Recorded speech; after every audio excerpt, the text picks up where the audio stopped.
Hello दोस्तों। एच.सी. Verma concept of physics का जो चैप्टर 3 है रेस्ट एंड मोशन काइनेमेटिक्स, उसके हम ऑब्जेक्टिव 1 सॉल्व कर रहे थे।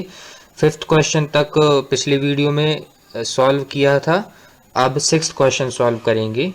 ये है a stone is released from an elevator going up with an acceleration A. तो इसको हम चित्र बना के समझते हैं। ये एक एलिवेटर है ऐसा, और ये जो एलिवेटर है एक्सेलरेशन ए से ऊपर की ओर जा रहा है, और हमने यहाँ से एक स्टोन फेंका है अंदर से। तो ये स्टोन हमने रिलीज किया है ऐसे, मतलब कि ऐसे ड्रॉप कर दिया होगा। तो ये स्टोन नीचे गिर रहा है, हमें इसका एक्सेलरेशन बताना है। तो एक्सेलरेशन होगा जी, क्योंकि ग्रेविटेशनल फोर्स इसको पुल कर रहा है, और चूंकि इसने फ्रेम भी नहीं बताया है कि कौन सा फ्रेम हमें लेना है, तो हम जो पृथ्वी का या फिर जो भी हमारा जो ग्राउंड है जहाँ पे भी हम हैं, वो उसका जो फ्रेम होता है उसे हम नॉर्मल फ्रेम की तरह ट्रीट करते हैं। यदि वो कहता है कि आप लिफ्ट के फ्रेम में बताइए कि इसका एक्सेलरेशन क्या होगा, तो लिफ्ट के फ्रेम में, चूंकि लिफ्ट का फ्रेम ऊपर की ओर एक्सेलरेटेड है, इसलिए इसका जो एक्सेलरेशन है वो हम ऐसे देते हैं। क्योंकि ये ऊपर की ओर एक्सेलरेटेड है तो इस पर सूडो फोर्स लगेगा एम ए, तो टोटल फोर्स इस पे लगेगा M G plus M A नीचे की ओर, और इसको एम से यदि डिवाइड करें तो जी प्लस ए एक्सेलरेशन आएगा नीचे की ओर लिफ्ट के फ्रेम में। लेकिन उसने फ्रेम स्पेसिफाई नहीं किया है, इसलिए हम इसे ग्राउंड के फ्रेम में ही बताएंगे कितना एक्सेलरेशन है, जो कि जी ही होगा। इसलिए ये ऑप्शन सही है। दूसरा है अ पर्सन स्टैंडिंग। यहाँ पे हम डायग्राम भी बनाते जाएंगे। Person standing near the edge of top of a building.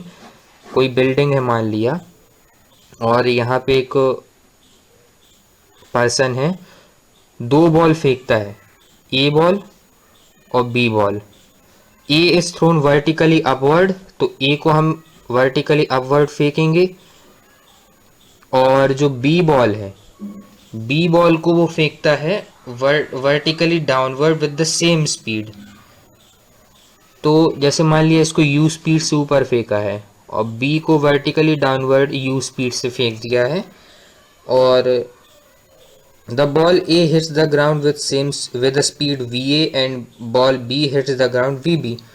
इसलिए मान लिया ये ग्राउंड है यहाँ पे, और इस बॉल ने ग्राउंड को टच किया बी से, बॉल बी ने, और बॉल ए इस तरह से ऊपर गई, और फिर इसने टच किया ग्राउंड को वी ए से। तो हमें ये बताना है वी ए और वी बी में क्या संबंध है। तो ये तो बहुत इजी क्वेश्चन है, क्योंकि इसने यू वेलोसिटी से ऊपर फेंका है, तो जब इतने ही लेवल पे जब ये बॉल वापस आएगी तो वापस ये यू वेलोसिटी अटेन कर लेगी। क्योंकि यहाँ पे हम ये मान के चल रहे हैं कि वायु का प्रतिरोध नहीं है, मतलब कि एयर कोई इससे एनर्जी सक नहीं कर रही है। यदि ऐसा होता तो ये फिर यू वेलोसिटी से ही नीचे नहीं आती। तो उस केस के बारे में हम कभी बाद में डिस्कस करेंगे। तो जैसे यू वेलोसिटी से ऊपर गई, तो हम कह सकते हैं कि यहाँ पे इसकी वेलोसिटी ज़ीरो हो गई। अब यहाँ पे हाफ एम वी स्क्वायर इसकी गतिज ऊर्जा थी, वो गतिज ऊर्जा ज़ीरो हो गई। और यदि ये हाइट अपन एच माने, तो एम जी एच से इसकी पोटेंशियल एनर्जी बढ़ गई, और अब वापस यहाँ पे आ गई, तो वापस M G H potential energy घट जाएगी, और जितनी गतिज ऊर्जा थी उतनी ही गतिज ऊर्जा उसको वापस मिल जाएगी। इसलिए यू वेलोसिटी से वापस इस पॉइंट पे आ जाएगी। तो अब देखिए यहाँ से लेके यहाँ तक जो ग्राउंड है, उसकी यदि अपन हाइट कैपिटल एच माने, तो अब चाहे इस बॉल को यू वेलोसिटी से फेंको, और ये भी इस लेवल पे आके इसकी वेलोसिटी यू हो जाए, तो हम सेम स्पीड से फेंक रहे हैं, सेम डिस्टेंस इन दोनों को तय करनी है। तो हम सिमेट्री से कह सकते हैं कि दोनों बॉल जब पृथ्वी पे भी आएंगी तो वो सेम स्पीड से ही टकराएंगी। या फिर आपको थोड़ा कैलकुलेट करना है तो इस तरह से कैलकुलेट कर सकते हैं। ये हाइट एच है, तो एच इक्वल्स टू हम कह सकते हैं इस तरह से, वी ए है तो V A square equals to U square plus two G H, और V B square equals to, इसके लिए भी क्योंकि इनिशियल वेलोसिटी यू है तो U square plus two G H.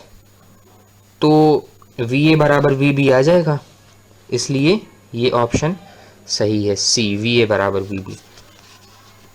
Next है in a projectile motion the velocity, और ये चार ऑप्शन है, is always perpendicular to the acceleration, is never perpendicular to the acceleration, is perpendicular to the acceleration for one instant, या is perpendicular to the acceleration for two instants. तो पहले तो हमें ये देखना चाहिए कि जब हम एक प्रोजेक्टाइल को फेंकते हैं, ये है एक प्रोजेक्टाइल, हमने इसे u वेलोसिटी से फेंका थीटा एंगल बनाते हुए, और ये इस तरह से इसकी मोशन होगी, ये एक उल्टा पैराबोला होता है। तो ऐसे मान लिया इसने फेंका है, इस बच्चे ने, और हम ये कहते हैं कि इसका जो एक्सेलरेशन है, इस पे जो टोटल फोर्स है वो कितना लगेगा, ये जहां पे भी हो ये प्रोजेक्टाइल अपने पूरे मोशन के दौरान ये जहां पे भी है उस पे एक ही फोर्स लग रहा है, वो है ग्रेविटी का mg। यहाँ पे भी mg ही लग रहा है, यहाँ पे भी, और कोई फोर्स तो लग नहीं रहा है। तो इसका जो एक्सेलरेशन है वो नीचे की ओर g ही होगा। तो अब देखिए एक्सेलरेशन तो हमेशा g ही है। अब यहाँ पे वेलोसिटी देखे तो यहाँ पे अपन ऐसे स्पर्श रेखा खींच के इसकी वेलोसिटी देख सकते हैं, जैसे प्रारंभिक बिंदु पे u है, और फिर ऐसे ऐसे यहाँ पे इस तरह इस डायरेक्शन में वेलोसिटी हुई, यहाँ पे इस डायरेक्शन में वेलोसिटी होगी, एंड सो ऑन। तो आप देख सकते हैं केवल यही एक ऐसा पॉइंट है जहाँ पे वेलोसिटी जो है और एक्सेलरेशन के परपेंडिकुलर है, ये 90 डिग्री है। बाकी कहीं पे भी, बाकी हर जगह पे न्यून कोण बन रहा है एक्सेलरेशन और वेलोसिटी का।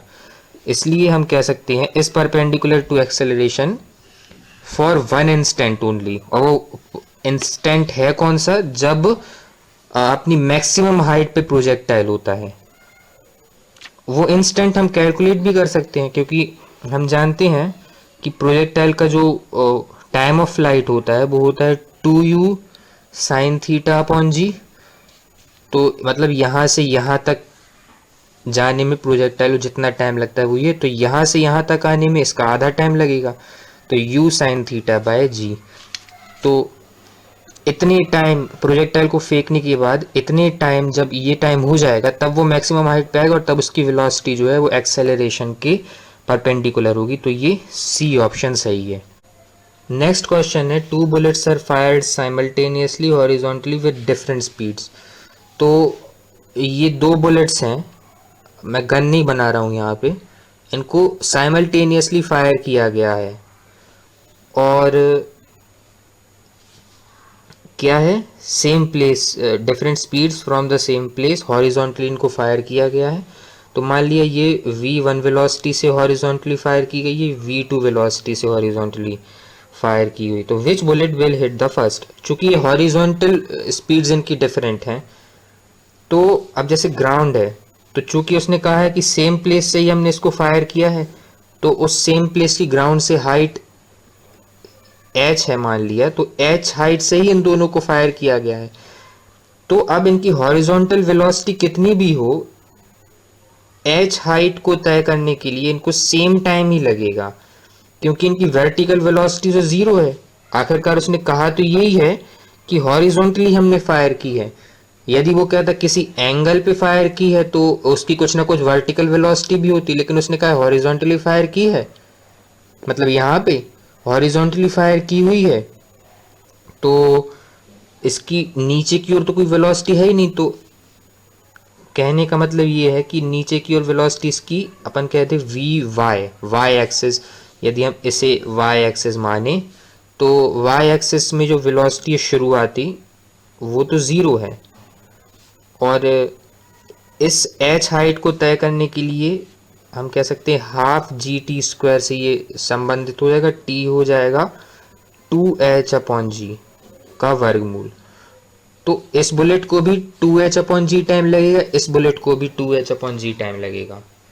तो जब एक साथ ही छोड़ी गई हैं बुलेट्स, एक साथ ही फायर की गई हैं, तो both will reach simultaneously to the ground. इससे फर्क नहीं पड़ता इनकी हॉरिजॉन्टल वेलोसिटीज क्या है, फर्क किससे पड़ता है कि वर्टिकल वेलोसिटीज यदि डिफरेंट होती तो इन्हें डिफरेंट टाइम लगता। मैं एक सिचुएशन ऐसे भी बोल सकता हूँ कि मान लीजिए इस तरह से बुलेट फायर की होती, एक v1 वेलोसिटी से और एक v2 वेलोसिटी से। तो अब जाहिर सी बात है इनका कुछ ना कुछ वर्टिकल कंपोनेंट भी होता, जिनके कारण इनको अलग अलग टाइम लगता ग्राउंड तक पहुंचने में। अगला क्वेश्चन है, the range of a projectile fired at an angle 15 degree 50 metre. Range क्या होती है प्रोजेक्टाइल की? U square sine 2 theta upon G. तो इसने कहा है 15 डिग्री, तो हम इसका मान रख देते हैं यू स्क्वायर साइन, थीटा की जगह 15 डिग्री रखा तो ये 30 डिग्री हो जाएगा अपॉन जी। साइन 30 डिग्री होता है 1/2, तो ये हो जाएगा U square upon 2g equals to R. और इसने कहा है ये रेंज कितनी है यहाँ पे, इज 50 मीटर, मतलब ये यू स्क्वायर अपॉन 2g का मान हो गया 50 मीटर। तो हमें बताना है कि if it is fired with the same speed at an angle 45 degree, तो रेंज क्या होगी। तो यहाँ से हमें एक चीज़ मिली है कि U square upon 2g equals to 50 metre. अब सेम स्पीड रखना है और 45 डिग्री से फेंकना है, तो 45 डिग्री इंटू 2 अपॉन जी होगा आर डैश। तो आर डैश इक्वल्स टू, ये 45 इंटू 2 होता है 90, साइन 90 डिग्री होता है 1, तो यू स्क्वायर अपॉन जी। तो जो नई रेंज है वो यू स्क्वायर अपॉन जी के बराबर होगी। यू स्क्वायर अपॉन 2g होता है 50 मीटर, मतलब यू स्क्वायर अपॉन जी का आधा है 50 मीटर, तो हम कह सकते हैं यू स्क्वायर अपॉन जी कितना होगा 100 मीटर। तो यही है हमारी नई रेंज, तो 100 मीटर हमारा आंसर है। 11th क्वेश्चन है, two projectile A and B are projected with angle projection 15 degree of the projectile A and 45 for projectile B. तो ये प्रोजेक्टाइल ए है जिसे हमने 15 डिग्री के एंगल पे फेंका, और एक प्रोजेक्टाइल बी है इसे हमने 45 डिग्री के एंगल पर फेंका है, और इसकी रेंज है आर ए, इसकी रेंज है आर बी क्वेश्चन के अनुसार। तो if R A and then इन दोनों में हमें रिलेशन बताना है कि आर ए आर बी से बड़ा है छोटा है कैसा है। तो कैलकुलेशन बस करनी है। यहाँ पे हम ये मान के चलेंगे इन दोनों की स्पीड बराबर होगी। तो ऐसा कुछ दिया है कि two projectile A and B are projected with an angle 45 degree, sorry 15 degree for the projectile A and 45 degree for the projectile B. हाँ, यहाँ पे इन दोनों की स्पीड के बारे में कुछ भी जानकारी नहीं दी है। तो अब देखिए, रेंज कैलकुलेट करने के लिए हमारे पास एंगल्स तो हैं, लेकिन इसकी स्पीड के बारे में तो कुछ कहा ही नहीं गया है, तो इंफॉर्मेशन तो इनसफिशिएंट है। डी ऑप्शन सही होगा। यदि इन दोनों की स्पीड यदि हम सेम मान के हल करें, तो ए के लिए जो रेंज आएगी वो आएगी you square sine 2 into 15 degree, जो 15 डिग्री ही है ना इसका एंगल, अपॉन जी। तो ये आ जाएगा sine 30 degree 1/2 U square upon 2g, और यदि 45 डिग्री रखते तो आ जाता है यू स्क्वायर अपॉन जी, क्योंकि साइन 2 इंटू 45 डिग्री होता है साइन 90 डिग्री, जो कि 1 होता। तो ये वाली रेंज ऑफकोर्स इससे बड़ी होती, R B will be greater than R A, मतलब ये वाला ऑप्शन फिर हम सही लगाते। लेकिन ऑफकोर्स उसके लिए u तो बराबर होना ही चाहिए, मतलब इनिशियल स्पीड उसकी दी ही नहीं है, तो इसलिए इंफॉर्मेशन इज इनसफिशिएंट।